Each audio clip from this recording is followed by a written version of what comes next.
Well guys, आज हम आप लोगों को दिस का प्रयोग कब और कैसे किया जाता है इसको बताने जा रहे हैं। गाइज, आप चाहें तो घर बैठे भी इंग्लिश स्पीकिंग इजी वे में कर सकते हैं। बस इसके लिए कुछ पॉइंट्स नोट करने की जरूरत है जिसको मैं अभी बताने जा रहा हूं। गाइज, यदि आप हमारे चैनल पे न्यू हैं तो प्लीज चैनल को सब्सक्राइब कर लीजिए। आइए स्टार्ट करते हैं।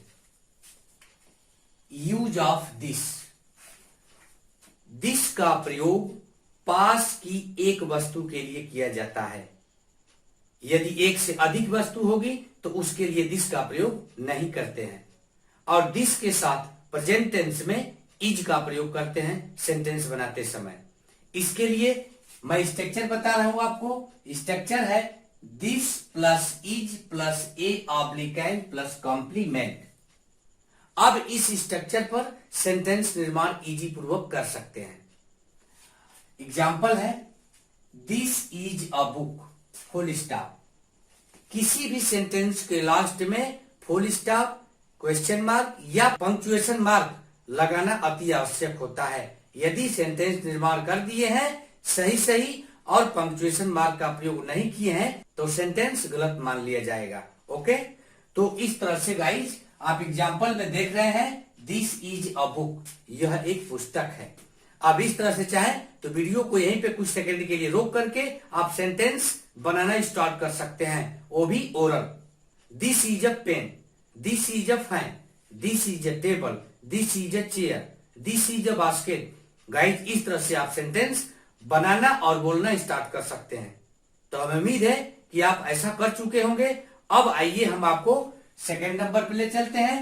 This is not a book, full stop. Punctuation mark लगाना नहीं भूलते हैं। ओके, तो गाइज अब इसमें क्या होता है कि रूल याद करने की जरूरत नहीं है, आपको रटने की जरूरत नहीं है। बस इसमें मैं पॉइंट्स बता रहा हूं, उस पॉइंट्स को आप देखें और उसको लगा सकते हैं। तो पॉइंट्स क्या है? अब फर्स्ट सेंटेंस देख रहे हैं ना, दिस इज अ बुक। अब इज और ए के बीच में नॉट लगा दे यहीं पे और ये निगेटिव हो जाएगा और इसको निगेटिव सेंटेंस के अंतर्गत रखा गया है। तो गाइज अब चाहे तो इस पर भी आप निगेटिव सेंटेंस स्पीकिंग कर सकते हैं। अब थर्ड पॉइंट है is this a book, question mark. इस सेंटेंस को इंट्रोगेटिव सेंटेंस के अंतर्गत रखा गया है। अब चाहे तो इस तरह से आप भी सेंटेंस बोल सकते हैं, बट इसके लिए रूल क्या होगा इसको जान लेते हैं। Is this a book, question mark लगाना नहीं भूलेंगे। अब यह सेंटेंस बनेगा कैसे? तो आप फर्स्ट सेंटेंस पे फिर आ जाइए और करना क्या है, दिस और इज का स्थान जो है इंटरचेंज कर दीजिए। इज को दिस के स्थान पे कर दीजिए और दिस को इज के स्थान पे कर दीजिए। वही तो हुआ है।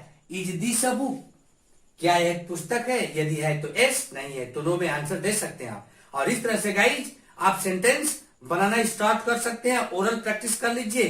क्या? Is this a pen, is this a bat, is this a chair, is this a fan, is this a cat. इस तरह से आप सेंटेंस बोल सकते हैं। हमें उम्मीद है कि आप ऐसा कर चुके होंगे।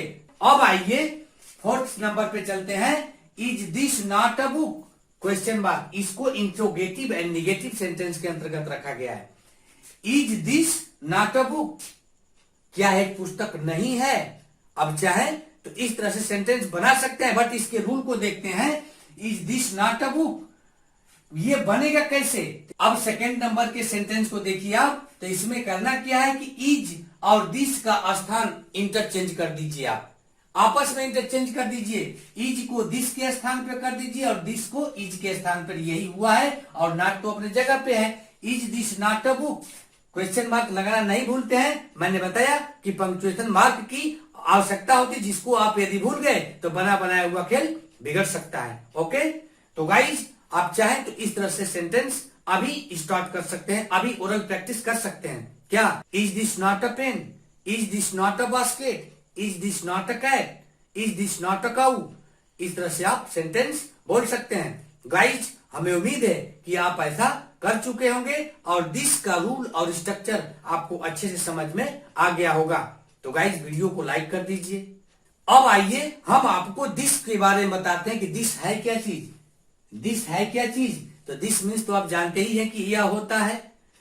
दिस यहां पे डिमोन्स्ट्रेटिव प्रोनाउन है गाइस। डिमोन्स्ट्रेटिव प्रोनाउन को हिंदी में संकेतवाचक सर्वनाम कहते हैं। संकेतवाचक सर्वनाम मतलब डिमोन्स्ट्रेटिव प्रोनाउन, और इसकी इंग्लिश में डिफिनेशन होती है demonstrative pronouns point out the persons और things for which they stand. और इसका मतलब ये हुआ कि जिस प्रोनाउन से किसी व्यक्ति, वस्तु, स्थान को निर्देशित या इंगित करने का काम किया जाता है उसे डिमोन्स्ट्रेटिव प्रोनाउन के अंतर्गत रखा जाता है और कहा भी जाता है। तो गाइज, इस तरह से डिमोन्स्ट्रेटिव प्रोनाउन के अंतर्गत मुख्य रूप से 4 पॉइंट्स रखे गए हैं। दिस, दैट, दीज, दोज, ये चारों मुख्य रूप से डिमोन्स्ट्रेटिव प्रोनाउन कहलाते हैं।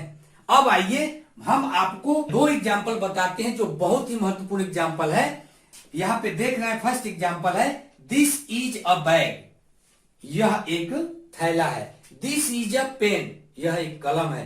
तो इस तरह से आप यदि सेंटेंस बोलते हैं तो इसमें दिस क्या हो जाएगा, डिमोन्स्ट्रेटिव प्रोनाउन का कार्य करेगा, यानी कि दिस डिमोन्स्ट्रेटिव प्रोनाउन होगा। ओके, अब आइए सेकेंड एग्जाम्पल पे चलते हैं जो बहुत ही इंपॉर्टेंट है। दिस बैग इज माइन, देखने में आपको सेंटेंस में थोड़ा सा डिफर लग रहा है बट ज्यादा डिफर है। क्यों? This bag is mine, this pen is mine, इस तरह का यदि सेंटेंस आपके सामने आता है तो करना क्या होगा, इसमें दिस जो होगा डिमोन्स्ट्रेटिव एडजेक्टिव का कार्य करेगा।